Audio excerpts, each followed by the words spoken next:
갈라디아서 6장 9절입니다. 함께 읽습니다. 우리가 선을 행하되 낙심하지 말지니 포기하지 아니하면 때가 이름에 거두리라. 아멘. 우리 자리에 앉겠습니다. 옆에 계신 분 손을 좀 붙잡으시면서 이렇게 한번 인사할까요? 하나님 당신을 사랑하십니다. 시작.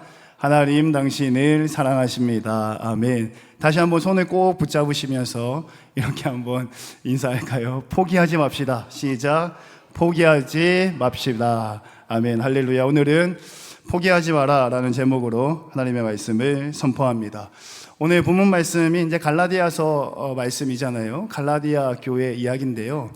사도 바울이 복음을 전하고 난 뒤에 교회마다 지역마다 교회가 세워지고 예수님의 복음이 선포되는 놀라운 역사들이 많이 일어났어요. 지금의 이제 터키 지역 그 근방으로 해서 교회들이 많이 세워졌습니다. 그러니까 예수 믿는 사람들이 생겨났고 교회가 사람들이 모이게 되고 우리가 소위 이야기하는 이제 부흥했다 이런 이야기 하는 거죠.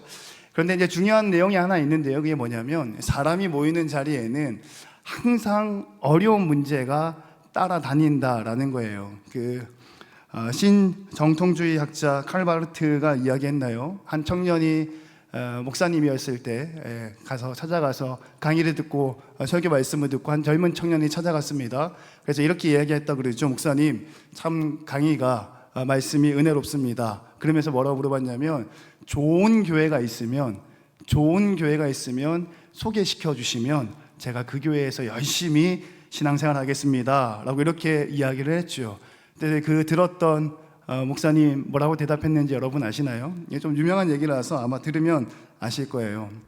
그 목사님 뭐라고 얘기했냐면, 젊은이, 나도 좋은 교회를 찾아볼 테니까 젊은이도 좋은 교회를 한번 찾아보시게나. 그리고 만약에 나보다 먼저 좋은 교회를 발견했다면 나에게 소개시켜주면 좋겠네.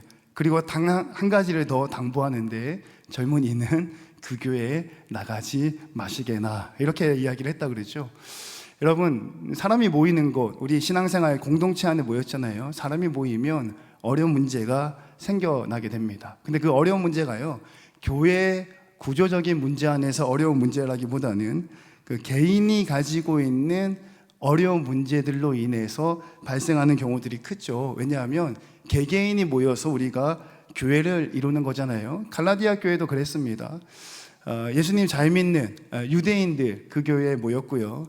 또 복음을 듣고 처음 복음 들은 사람도 있잖아요. 처음 예수 믿은 사람이 그 교회에 모였더니 이렇게 조금 문화나 풍습이나 이렇게 율법 지키는 문제에서 좀 어려움이 생긴 거예요. 저희 아버지가 장로 장립을 받으실 때에 그 장로 장립이 될 때는 뭔가 이렇게 규칙, 룰이 있어요. 11조를 해야 되고 자녀들이 신앙생활을 잘 해야 되고 그 가정이 신앙생활을 잘 해야겠죠. 그 중에 하나가 뭐가 있었냐면 새벽 기도를 빠지지 않고 해야 장로 장립을 받을 수 있는 교단의 법입니다. 그리고 거기에 근거해서 안수를 주죠. 저희 아버지가 안수 집사일 때 거기에 이제 근거해서 후보에 올랐어요. 근데 목사님한테 전화가 왔죠. 집사님 다 좋은데, 아들이 신학생이었잖아요. 다 좋은데 하나가 좀 부족합니다. 그게 뭐냐면 새벽 예배를 저희 아버지가 못 다니셨어요. 왜 못 다니셨냐면 개인 택시 운전사였거든요. 그래서 밤 10시에 이제 나가서 경성대 앞에가 주 무대였고요. 그 11시, 12시, 1시쯤 되면 그 술 먹고 널브러진 애들이 있어요. 그걸 태워야 돈이 됩니다. 그 친구들을 태워서 이제 돈벌이를 해서 가족의 생계를 이어가잖아요. 그러면 몇 시에 퇴근하시냐? 새벽 3시, 4시 뭐 이렇게 퇴근을 해요. 그러니까 오후에 출근해서 새벽 3, 4시에 퇴근하는데 새벽 기도로 나갈 수가 없잖아요. 뭐 그런 갈등들, 오해들, 우리가 가지고 있는 삶의 태도나 삶의 바운더리 안에서 생겨나는 저각각의 갭들이 있다는 얘기죠. 갈라디아 교회도 그랬어요. 예수 잘 믿는 유대인들이 있었는가 하면 그렇지 못하고 처음 예수 믿는 유대인들이 있었죠. 그 사이에서 좀 문제가 생긴 거예요. 우리가 읽지는 않았지만 그 갈라디아서 2장 말씀에 보면 그 베드로 사도가, 여러분 아시죠? 베드로 사도가 그 문제를 해결하려고 조금 노력을 합니다. 유대인이 아닌 이방인들하고 같이 식사도 하고 이렇게 조금 애를 썼던 모습이 2장 말씀에 기록이 돼요. 근데 실패하죠. 근데 좀 실패했어요. 또 실패하고 난 뒤에 사도 바울이 또 그걸 또 지적하고 뭐 그런 일들이 있습니다. 그리고 오늘 본문 말씀 끝자락에 와서는 갈라디아서 끝자락에 와서 뭐라고 얘기하냐면 짐을 서로 지고 선을 행하고 낙심하지 말고 포기하지 마라. 예수 믿는 거 포기하지 말고 교회 안에서 연합되고 하나 되는 것을 포기하지 말라. 이 이야기를 당부하고 있는 거예요.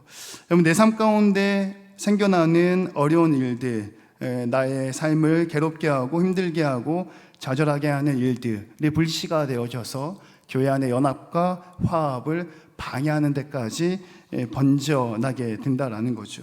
여러분들은 어떠신가요? 여러분들의 인생 가운데 가정이나 학교나 또는 직장, 삶의 바운더리 안에서 여러분들의 마음을 괴롭게 하는 것들, 케르케고르가 그렇게 얘기했죠. 절망은 죽음에 이르는 병이다. 그 절망 가운데 좌절하고 있는 분은 혹시 계시지 않으신가요? 선교를 다녀왔으니까 선교 이야기를 잠깐 해야겠죠. 이 사진은 너무 많아가지고요, 제가 잘 정리해서 홈페이지에다가 올려드리도록 하겠습니다. 트럭을 타는 건 알았는데 그 정도일 줄은 몰랐죠. 너무 힘들었고요, 너무 어려웠습니다. 그래도 은혜 중에 잘 다녀왔어요. 목사님은, 우리 대원들은 어땠는지 모르겠지만 첫날이 제일 힘들었어요. 첫날에 왜 힘들었냐면, 뭐 선교 가서 공연하고 다 좋잖아요, 그죠? 근데 뭐가 목사님을 힘들게 했냐면, 첫날 사역이 맥켄 병원이라고 선교사님이 세운 나병 환자들만 모여 있는 병원이에요.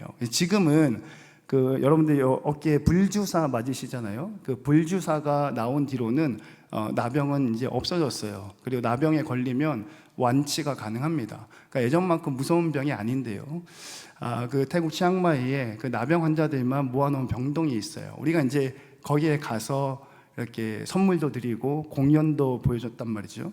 근데 이제 과자를 싸갔어요. 이제 막 들뜬 마음에 과자를 드리면 좋아하시겠지. 또 과자에다가 God loves you. 하나님은 당신을 사랑하십니다. 태국어로도 좀 써서 이렇게 다 잘 준비했는데, 선교사님 그 말 한마디가 아직도 제가 좀 먹먹했어요. 뭐라고 얘기하시냐면, 그 환자들이 뭐라고 얘기하냐면, 당신들이 이야기하는 하나님이 나를 사랑하는데, 이게 막 병이 걸린 거예요. 그래서 그 주은이가 휠체어 밀어줬던 아저씨는 이제 다리가 한짝이 없고 귀도 없고, 근데 마스크를 다 쓰고 있는데 왜 대원들이 기억하시는지 모르겠어. 그게 이제 병균을 옮기는 거에 대한 예비도 되지만, 문둥병에 걸리면 첫 번째로 없어지는 게 코예요, 코. 그러니까 이제 여기가 이제 예쁘지 않은 거죠. 뭐 물론 이제 병균에 대한 방어도 되지만, 하나님이 나를 사랑하는데 내가 왜 병에 걸리지? 이제 이게 문제가 해결이 안 되는 거예요. 그래서 이제 선교사님이 우스갯소리로 한 번씩 들어가시면서 그 환자 병동에 가서 태국어로 뭐 잘 지냈어요? 이제 이렇게 얘기하면 그 사람은 나 아직도 안 죽었어요, 막 이렇게 얘기하고 뭐 그런 상황이었어요. 그러니까 뭐 우리가 오늘날 예수 청년교회 안에 있는 청년들이 뭐 그렇게 육신에 뭐 큰 질병으로 괴로워하지는 않잖아요, 그죠? 뭐 그런 일은 없겠으나, 뭐 여러분들 학교의 문제나 또는 직장의 문제나 또 가정이나 친구와의 관계의 문제 안에서 하나님이 나를 사랑하시면 왜 이런 일들이 생겨날까 하는 이제 고민과 그런 갈등들이 있겠구나 이제 하는 생각이 들었어요. 이게 월요일이었죠. 월요일 날 첫날이었는데요. 그날이 제일 조금 어려웠습니다. 그리고 이제 화요일, 수요일도 좀 어려웠는데요. 왜 어려웠냐면, 이제 트럭을 타고 이제 산으로 갔단 말이에요. 너무 힘들었습니다. 영상이 많아요. 트럭 영상이 많습니다. 남자들은 너무 힘들었는데요. 여자 3명이 있어요. 최 누구 하고요, 구 누구 하고요, 또 박 누구 하고요. 여자 3명은 그 트럭에 손잡이도 없는 그거를 타고 무슨 영화 찍는 줄 알았어요. 너무 신났어. 비는 오는데 뭐 매드맥스 찍는 줄 알았어요. 너무 신나게 선교를 너무 즐기셨는데, 이제 소수민족을 만났는데요. 그 선교사의 설명이 뭐냐면, 그 부족에서 부족이 믿는 뭐 무당이 섬기는 신이 있을 거 아니에요, 그죠? 근데 선교가 이제 불법은 아니래요. 종교의 자유가 있는 국가입니다. 근데 그 작은 소수민족은 법보다도 자기들의 문화, 전통이 먼저인 거예요. 그래서 만약에 우리 마을 안에 서양 귀신, 예수 믿는 사람이 생기면 그 사람은 이제 결단을 해야 됩니다. 예수님을 안 믿던지 아니면 마을에서 추방을 당하던지 이제 결단을 해야 되는 거예요. 근데 우리가 이제 찾아간 데가 어디였냐면 그 추방당한 사람 집을 찾아간 거예요. 가서 뭐 예배도 드리고 특송도 불러주고 뭐 수건, 파스, 여러분들이 또 헌물해 주셨던 것들 또 선물 이렇게 드리고. 근데 이제 우리 대원들은 무슨 생각했는지 모르겠지만 목사님은 또 거기서 이제 고민이 깊어지는 거예요. 하나님이 나를 사랑하시는데 나는 왜 마을에서 가정에서 추방을 당해야 하는가?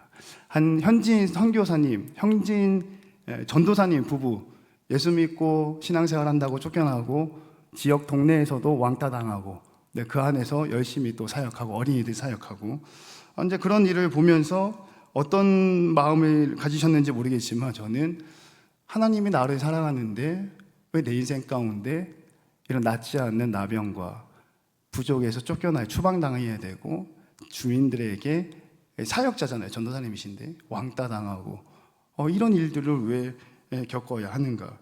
그 보면서 이제 그들의 인생이 얼마나 힘들고 고달픈가, 그리고 좌절하고 낙심하고 포기하기에 충분하다.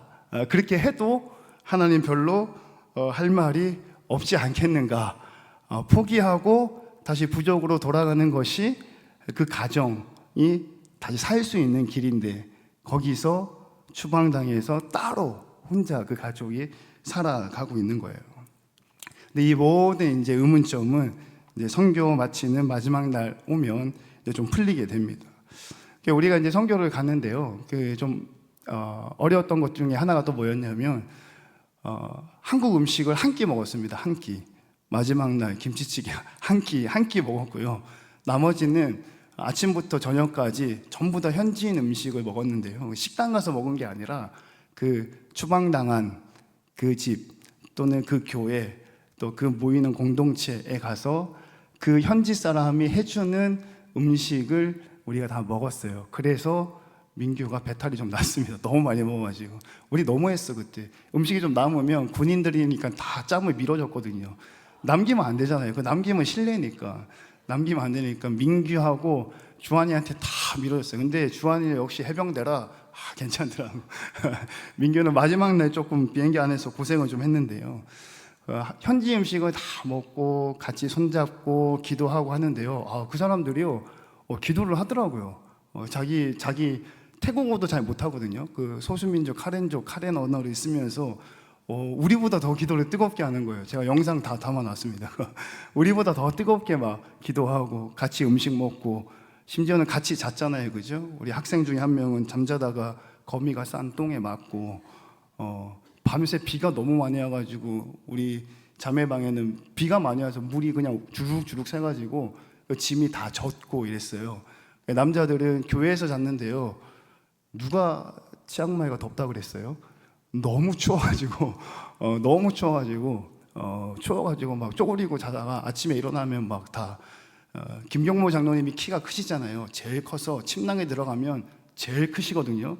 그날은 제일 늦게 일어나셨어. 항상 빨리 일어나시는데 제가 일어나서 딱 보는데 침낭이 절반밖에 없어. 어디 가셨지? 너무 추워가지고 뭐 웅크리다 보니까 이게 그 긴 침낭이 절반만 뻥긋 올라와 있었어요.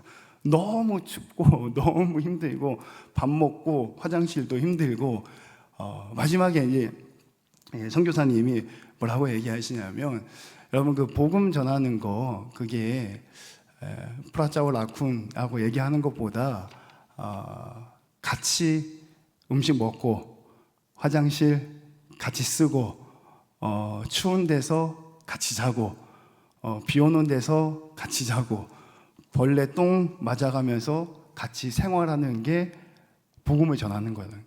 예수님도 그렇게 하셨다는 거예요. 그리고 이 소수민족과 또 여기에서 추방당해서 또 나병으로 고생하는 사람들이 여러분들이 오기까지를 기다리고 있다는 거예요. 우리가 여러분 그 피부가요 별로 좋지 않거든요. 그 환자들은 우리 대원들은 믿음이 많은가 봐. 손을 덥석덥석 막 잡더라고 이렇게. 손을 덥석덥석 잡고 막 이렇게 막 안아주고 기도하고 그런 모습에서 이 사람들은 예수 믿는 거를 포기하지 않는 거예요. 또 소수민족 이제 쫓겨났잖아요. 쫓겨나서 혼자 가장이 살아가잖아요. 근데 우리가 한국에서 온 사람들이 같이 노래 불러주고 기도해주고 하면 그때까지 어려웠던 일들, 포기하고 싶었던 그 마음이 포기하지 않고 다시 예수 믿고 힘을 낼 수가 있다라는 거예요. 네, 그래서 오늘 본문 말씀에 선을 행하되 좌절하지 말고 낙심하지 말고 포기하지 마라. 여러분, 누군가는 여러분들의 그 작은 행동 하나가 그 사람에게 힘이 되는 거예요. 또 반대로요, 여러분이 힘들어할 때 옆에 있는 누군가는 여러분들을 위해서 기도해 줄 준비가 되어져 있다라는 사실을 여러분들이 꼭 기억했으면 좋겠어요. 그리고 미사 오고 멋진 말, 논리적인 이야기보다 따뜻하게 한번 안아주는 것, 밖에 나가서 같이 밥 한 끼 먹는 것, 손잡고 기도해 주는 것. 오늘 찬양팀, 할렐루야, 너무 멋있었어. 이렇게 처음 봤어요. 따닥따닥따닥 모여가지고 손잡고 찬양하는 모습이 너무 은혜롭던데, 다음 주에는 뭐 어떤 퍼포먼스가 있을까 벌써부터 기대가 됩니다. 여러분, 그 모습이, 여러분들 학교에서 좀 어려운 일이 있잖아요. 목사님 사실 좀 학교에서 어려운 일이 있었어요. 서울신대 박사과정 떨어지고 좌절하고 있는데 부산대 석사 붙어가지고 막 우쭐해 있었잖아요. 이 들어가는 건 들어갔는데요, 졸업이 어렵겠더라고. 날 그 논문 지도 교수님 배정을 받아야 되는데 잘 안 해주려고 그래. 직장인이고 나이가 많다 보니까 그러니까 잘 안 되는 거지. 이제 결과물이 잘 안 나온다는 거지, 자식들이. 그래가지고 사실은 지난 학기 때 우리 교회 장례 일정이 있어가지고 급하게 지도 교수님 전화를 드렸어요. 나 누군데 지도 교수로 좀 날 좀 도와달라. 장례 일정 가운데 너무 정신이 없어가지고. 그랬더니 그 교수님 나한테 전화로 뭐라 그랬냐면, 내가 누군지 알아요? 이렇게 얘기하시더라고. 마음이 너무 불편하더라고요. 그래서 그날 내가 학사에다가 전화해가지고 나 휴학하겠다. 그렇게 얘기를 하니까, 그러니까 과사에서 막 알아보더니 꼭 그때 안 해도 된대요. 이번 학기에 해도 된대. 그래서 이제 휴학하지 말고 꼭 공부하시라고. 근데 또 그 디데이가 다가왔어. 지금 8월이잖아요. 또 8월 한 달에 또 지도 교수님 또 선정해서 메일 보내고 이렇게 트라이를 해야 되거든요. 벌써 은혜 받았는데 또 스트레스가 몰려오네요. 뭐 학교 일도 있을 수 있고, 뭐 인간관계 문제, 뭐 직장 일도 있을 수 있잖아요. 예수 믿어도 낫지 않는 질병이 있고, 예수 믿어도 화목한 가정을 꾸리는 게 아니라 그들의 마을에서 추방당해야 되고, 예수 믿으면 왕따 당해야 되는 그런 어려움 가운데 그들이 견딜 수 있고, 그들이 포기하지 않는 이유 두 가지가 있는데, 그 중에 첫 번째가 우리였다라는 거예요. 예수청년교회가 그런 교회가 됐으면 좋겠어요. 우리가 함께할 때 포기하지 않을 힘이 생기고, 우리의 힘으로 이겨나갈 수 없을 때 보이지 않는 하나님께서 우리와 함께 하신다라는 믿음으로 끝까지 예수 잘 믿고 끝까지 포기하지 않는 저와 여러분 되었으면 좋겠습니다. 이런 말씀의 은혜가 저와 여러분에게 함께 하시기를 주님의 이름으로 축원합니다.